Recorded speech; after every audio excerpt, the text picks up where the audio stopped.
coming down into Brooklands. It's Sam Tordoff on the outside, and he's going to go all the way around, I think, alongside the Mustang on the which now becomes the outside, of course, because that's the way the track runs. The 179 car, that's all it is.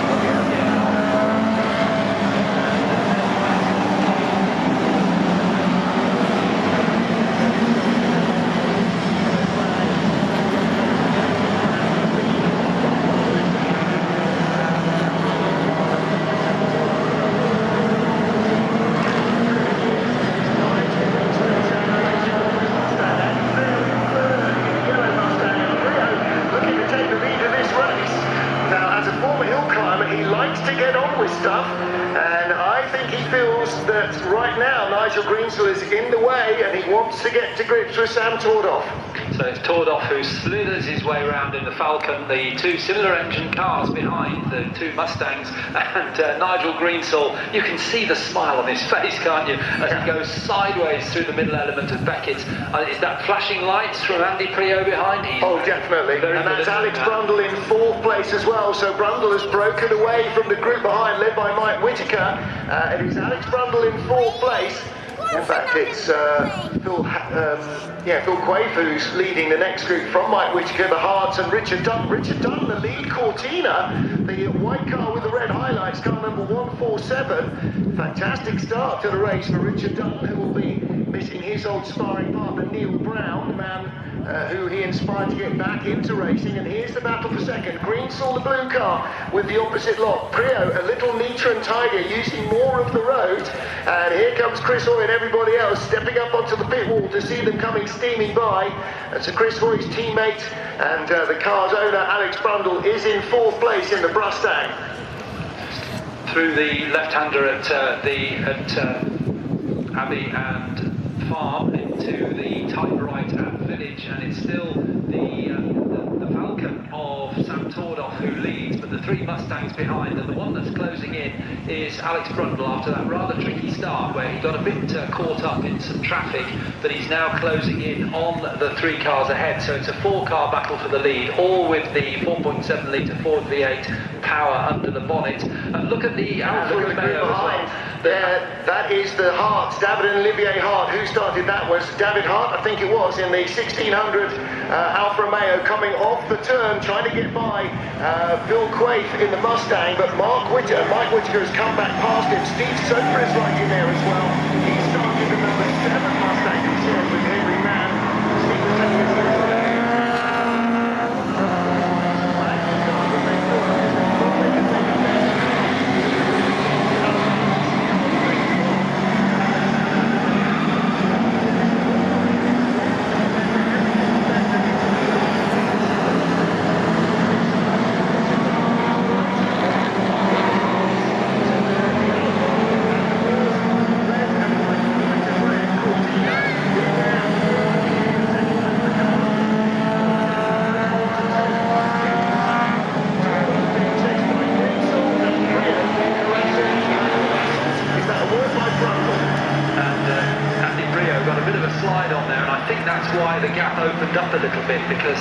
went out onto those wet, slippery curbs and done it again there, gone quite wide, although that curve not splashing up as the other one did. And coming up alongside is Alex Brundle. So Alex Brundle, yes, he goes through, passes Andy Priaulx down into Stoke Corner.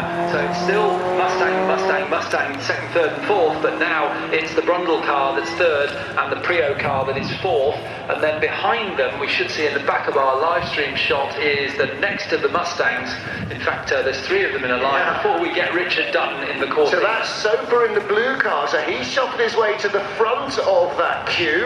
And then, Richard Dunn is at the back of that group in the Lotus Cortina. Soper runs out very well. That's exactly what it meant about it. It's got all the right bits. It should do all the right stuff. And it won't do what it's supposed to do. That's exactly as he summed it up. And there you can see he falls into the clutches of the Thorpe and Quaife car, and Richard Dutton now got ahead of the Alfa in the Lotus Cortina.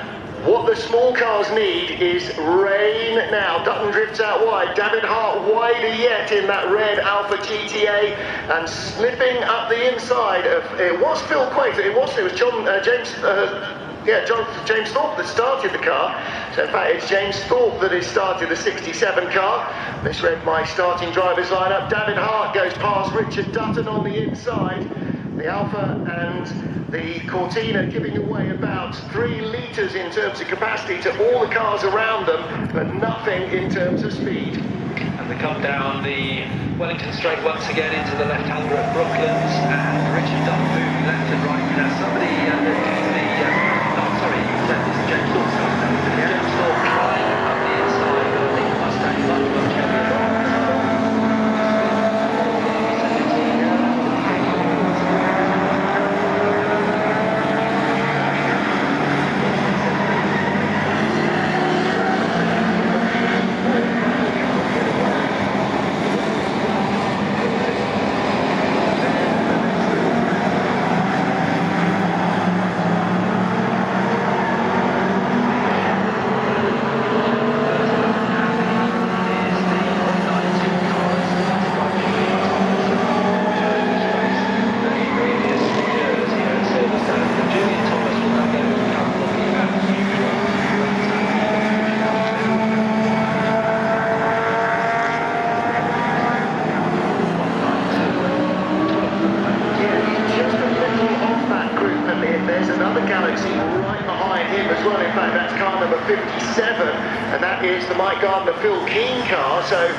There's another ex-Alan Mann racing car, and then we've got Lotus Cortina on Lotus Cortina action now.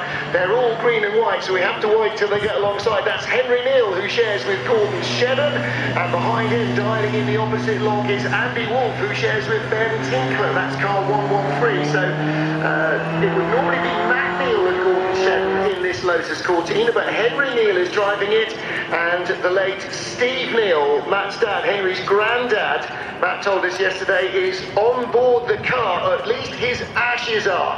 Steve Neal started his career alongside John Whitmore racing minis in the early 60s, then set up his own racing team, Team Dynamics, as it became in British touring cars, guided Matt throughout his career. Matt's been trying for years to get Steve Neal to come and do historic racing as the Galaxy comes through. Great move by Julian there, and a spinning Mustang in front. He picks up 2 in one corner. But Steve Neal wouldn't go back racing, so Matt has got his ashes in that car, and Henry on the inside, going down the inside, trying to make the move. The Galaxy's lost a fender, so that is the number 10 car, or maybe the number 9 3/4 car of Tom Sharp. It's lost that right front fender, and through goes Henry Neal. It is busy stuff, isn't it? It certainly is, yes. The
Motorsport team. Now here he goes, he's found one.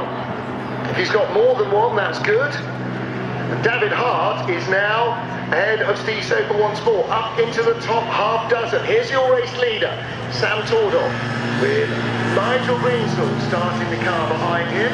And then Alex Brundle, the pale blue Mustang on his own, in 3rd place, ahead of Andy Creo. And the gap first to third is about 7 seconds. And David Hart rather, up to 6th position now. So let's take a look at Greensall. Greensall's last lap, 2 minutes 30.1. Tordoff, 2 minutes 29.9. Fastest race lap of anybody. So Greensall in that unfamiliar bright blue car number 179, still giving chase, but just dropping back a fraction. There is Julian Thomas in the 192. He's just passed Steve Soper, hasn't he? Yeah, so he is really making good progress. Julian, I think that will put him up to 7th place. Yeah. So good effort from Julian Thomas, and we know that Julian is a very, very quick driver these days. With coaching from Callum Lockyer. Callum himself a very quick driver, so that's a very strong pairing. And it's not like Julian doesn't get much track time either. They're in almost every race that doesn't include, well, I think they're in every race that doesn't include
British GT rather over the last few years, and really enjoys dealing in and racing historic cars. Down the inside and squeezing through goes 263, the McInerney family Mustang.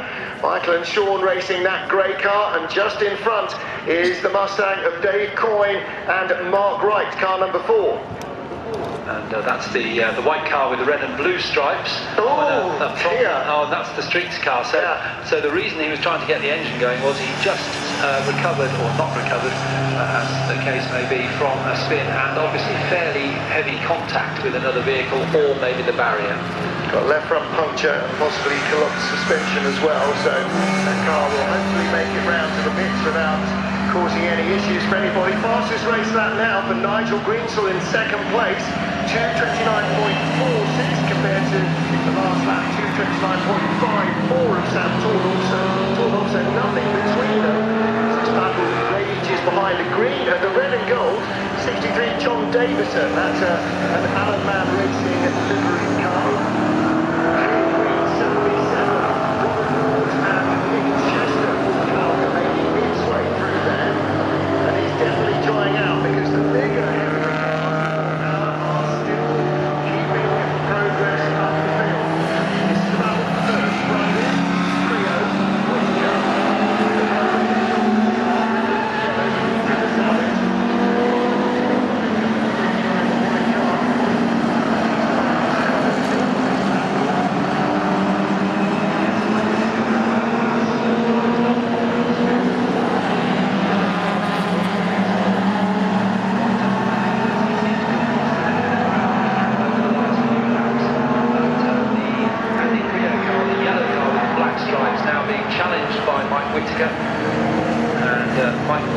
Is driving solo in car 49 down into Stockport Lake Car.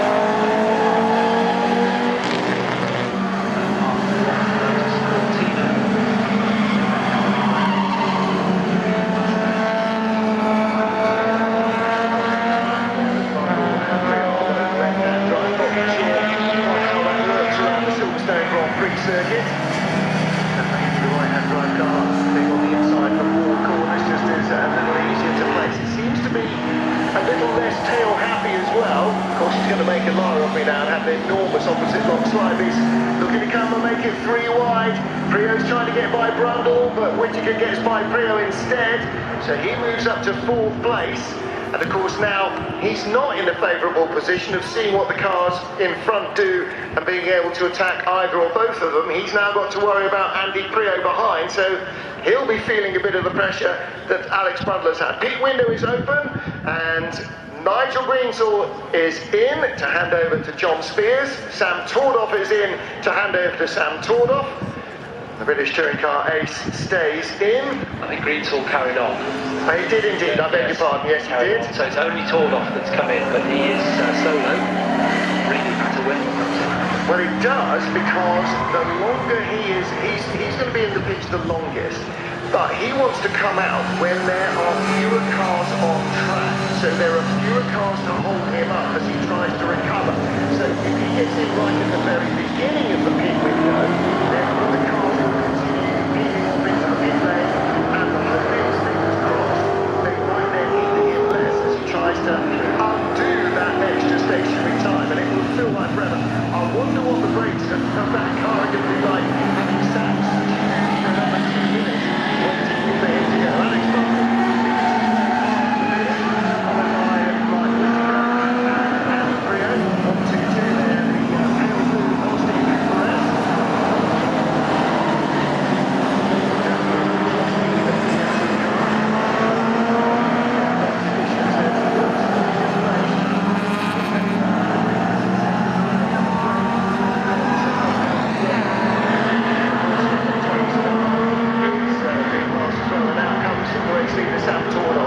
So he is more than a lap behind now, and he had to stop longer than anybody else. So his stationary time now needs, what's he got, 28 minutes to try and make up that time at loss. 2.5 seconds he was stationary.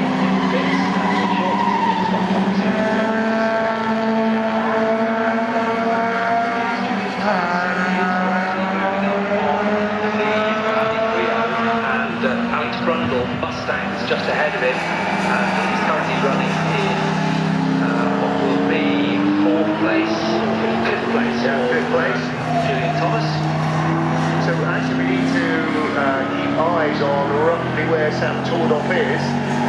He is currently coming out onto the Woodcote Straight, so he's going to come thundering past us. He does so now, halfway round the lap, and there Nigel Greensall is